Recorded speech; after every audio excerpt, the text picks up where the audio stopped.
Hello friends. आज हम बनाएंगे बहुत ही मज़ेदार और सुपर टेस्टी डिलीशियस रेसिपी जिसे बनाना बहुत आसान है और खाने में बहुत ज़्यादा टेस्टी है। तो चलिए इसे बनाना शुरू करते हैं। अगर पसंद आ जाए तो लाइक शेयर करके चैनल को सब्सक्राइब कर लीजिएगा और ऐसे डिफरेंट रेसिपीज़ के लिए।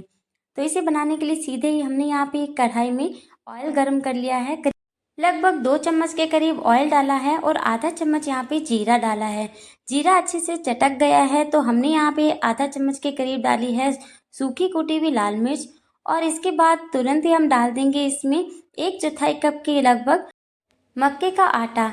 तो आप यहाँ पे मार्केट वाला कॉर्नफ्लोर लेना चाहे तो ले सकते हैं, पर मक्के का आटा लीजिएगा, बहुत ही ज़्यादा टेस्टी बनता है। और इसके साथ ही हम यहाँ पे ले लेंगे 1/4 कप सूजी मोटी या बारीक जो भी आपके पास है आप इसे ले सकते हैं। और इसे हम कंटिन्यूसली आप चलाएंगे। तो ध्यान रखिए हमें इसको 1 मिनट के लिए फ्राई करना है, जैसे कि भून लेना है, क्योंकि 1 मिनट के लगभग में ये अच्छे से भुन जाएगा। ध्यान रखें बहुत ज़्यादा फ्लेम हाई ना रखें, यहाँ पे लो फ्लेम पर ही आपको ये पूरी प्रोसेस करनी है। इसे यहाँ पे चलाते हुए करीब मुझे 1 मिनट के लगभग हो गया है। तो अभी आप देख सकते हैं ये अच्छे से फ्राई हो गए हैं। तो इसके भुनने के बाद हम इसमें पानी डालेंगे। तो पानी की मात्रा बहुत ध्यान से डालनी है, क्योंकि यहाँ पे हमने 1/4 कप ही सूजी और 1/4 कप ही मक्के का आटा दिया है। तो उस हिसाब से टोटल आधा कप इंग्रेडिएंट हो गया। तो आधे कप के हिसाब से हमें यहाँ पे पानी दुगना लेना है। तो टोटल मैंने यहाँ पे 1 कप पानी का यूज किया है और थोड़ा सा मैंने और ज़्यादा डाला है। 1/4 कप पानी मैंने एक्स्ट्रा डाला है, जिससे कि जो हमारा डो बनेगा ना वो बिल्कुल अच्छे से सॉफ्ट सा बनेगा और हमारी रेसिपी में बिल्कुल भी क्रैक्स नहीं आएंगी। तो यहाँ पे आप देख सकते हैं मैंने पानी का टोटल यूज़ यहाँ पे 1/4 कप किया है। तो इतना पानी डालने के बाद इसे कंटिन्यूसली आपको चलाना है, रोकना नहीं है, ताकि इसमें कोई लम्स या गुठली ना पड़े। तो यहाँ पे मैंने इसको कंटिन्यूसली चलाया है, तो आप देखेंगे कि थोड़ी ही देर में ये बिल्कुल गाढ़ा होने वाला है। तो यहाँ पे थोड़ी ही देर में देख सकते हैं इसका टेक्सचर चेंज हो गया है और ये गाढ़े टेक्सचर में आ गया है। तो इसी तरह से हम थोड़ी देर इसको और पकाएंगे। टोटल 3 से 4 मिनट लगेंगे आपको। लो टू मीडियम फ्लेम पर आपको ये पूरी प्रोसेस करनी है। और करने के दौरान देख सकते हैं हमारा जो डो है वो बिल्कुल अच्छे से बन गया है। अगर आपका डो यहाँ पे चिपके तो आप थोड़ी से ऑयल का यूज़ कर सकते हैं। तो लीजिए हमारा डो बनकर तैयार है। और तो यहाँ पे फ्लेम को ऑफ कर देते हैं और इसे एक बार यहीं पे रोक देते हैं। और चलिए चलते हैं अगली प्रोसेस में। तो यहाँ पे ले लेते हैं एक प्लेट और थोड़ा सा ऑयल डालकर इसको ग्रीस कर लेते हैं, ताकि हमारा जो डो हम इस पर डालेंगे ना वो बिल्कुल भी चिपकेगा नहीं। तो लीजिए हमने इसको प्लेट को ग्रीस कर लिया है और अब डो को इसमें सेट कर देते हैं। तो डो जो है अभी बहुत गर्म है, तो इसे क्या करेंगे ना, थोड़ा सा हल्का सा फैला देंगे। फैलाने के बाद हम इसको रेस्ट पे छोड़ देंगे, ताकि ये अच्छे से सॉफ्ट हो जाए, हल्का सा ठंडा हो जाए। जब ये हल्का गर्म रहेगा तभी हमें आगे की प्रोसेस करनी है।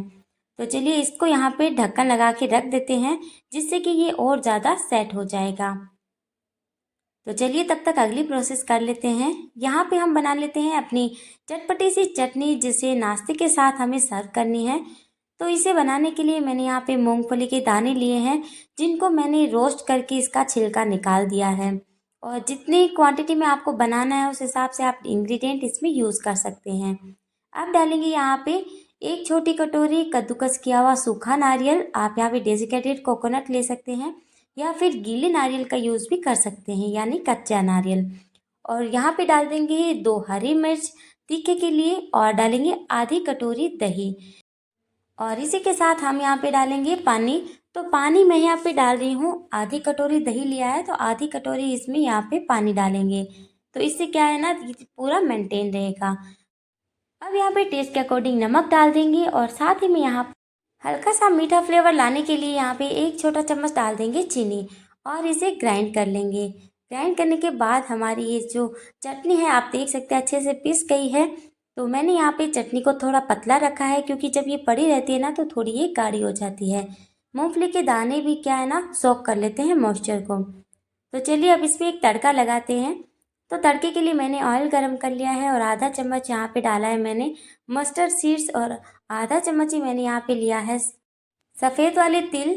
तो इनके चटकने के बाद इसी के साथ डाल देंगे थोड़ी सी कड़ी पत्ता। इसका फ्लेवर और टेस्ट और लुक तीनों ही इन्हेंस हो जाते हैं। तो लीजिए तड़का चटनी में लग गया है और तड़का लगाते ही चटनी का जो लुक है वो बिल्कुल चेंज हो जाता है, बहुत ही डिलीशियस लगता है। तो चलिए चटनी हमारी बनकर तैयार है। अब चलते हैं हम अपनी मेन रेसिपी की तरफ। तो लीजिए फ्रेंड्स, यहाँ पे आ गए हैं वापस हम अपने डो की तरफ।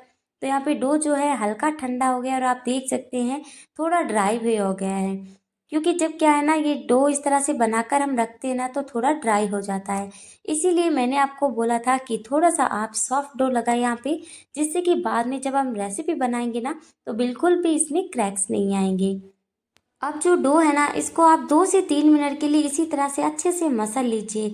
इससे क्या होगा ना, ये हमारा जो डो है वो बिल्कुल चिकना हो जाएगा और जब हम अपने नाश्ते की शेप देंगे तो बिल्कुल भी क्रैक्स नहीं आएंगे।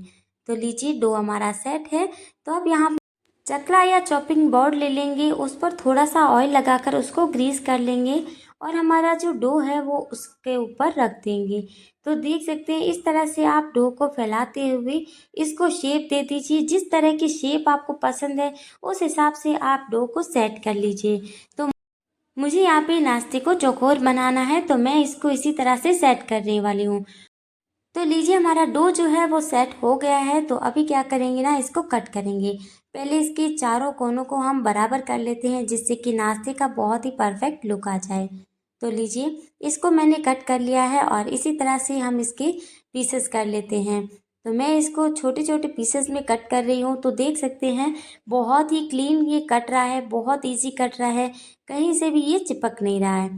तो जो हमने डो बनाया है वो बिल्कुल परफेक्ट बना है, इसीलिए इसमें कोई क्रैक्स नहीं है। तो इसी तरह से मैंने इसको कट कर लिया है और सभी को हम प्लेट में रख कर चलते हैं गैस की तरफ, क्योंकि हमने गैस पर पहले ही गर्म कर रखा है ऑयल। तो चलिए चलते हैं।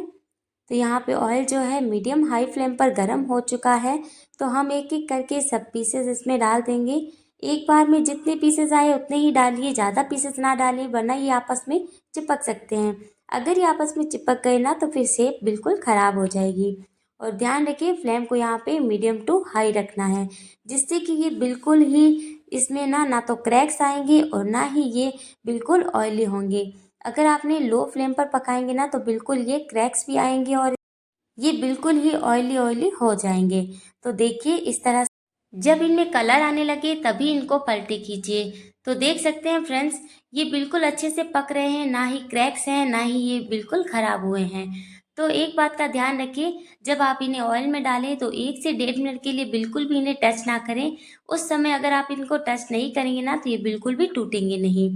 देख सकते हैं बहुत ही क्लियरली ये बनकर तैयार हुए हैं। बहुत ही इजी इनको बनाना है और खाने में बहुत ही ज़्यादा टेस्टी है। बिल्कुल कम मसाले और कम इंग्रेडिएंट्स में हमने इसको बनाकर तैयार किया है। आप चाहें तो मक्के का आटा ना डालकर सूजी डाल सकते हैं केवल, लेकिन मक्के का आटा डालिएगा ना तो बहुत ही ज़्यादा क्रिस्पी बनेंगी। तो अलटते पलटते हुए मैंने इसको 3 से 4 मिनट के लिए पकाया है मीडियम टू हाई फ्लेम पर। तो देख सकते हैं बिल्कुल अच्छे से क्रिस्पी कलर आ गया है। तो इन सब को हम अब बाहर निकाल लेंगे। तो लीजिए फ्रेंड्स बहुत ही मज़ेदार हमारी रेसिपी बनकर तैयार हो गई है। 5 से 10 मिनट लगते हैं इसको बनाने में, बिल्कुल भी ज़्यादा टाइम नहीं लगता है और इसे आप कभी भी इंस्टेंट बनाकर एंजॉय कर सकते हैं। बचे हुए जो हमारे पास पीसेस हैं उनको भी हम फ्राई कर लेते हैं और इनके फ्राई होने के बाद चलते हैं ना सर्व करने की प्रोसेस में। तो लीजिए फ्रेंड्स बहुत ही मज़ेदार सुपर टेस्टी डिलीशियस हमारा जो ये स्नैक्स रेसिपी है बनकर हो गई है तैयार। इसे अब आप टी टाइम या फिर कभी भी इंस्टेंट बनाकर एंजॉय कर सकते हैं। इस खट्टी मीठी चटनी के साथ तो बहुत ही मज़ेदार लगता है। तो चलिए फ्रेंड्स आज की रेसिपी आपको कैसी लगी है? अगर थोड़ी बहुत भी पसंद आई है तो वीडियो को एक लाइक करके चैनल को सब्सक्राइब कर लीजिएगा। और ऐसी डिफरेंट रेसिपीज़ के लिए अगर आपको इसकी आवाज़ सुननी है तो देखा फ्रेंड्स कितनी मज़ेदार एकदम कुरकुरे हैं। तो चलिए मैं मिलूंगी नेक्स्ट वीडियो में नेक्स्ट रेसिपी के साथ। तब तक के लिए धन्यवाद। Thanks for watching.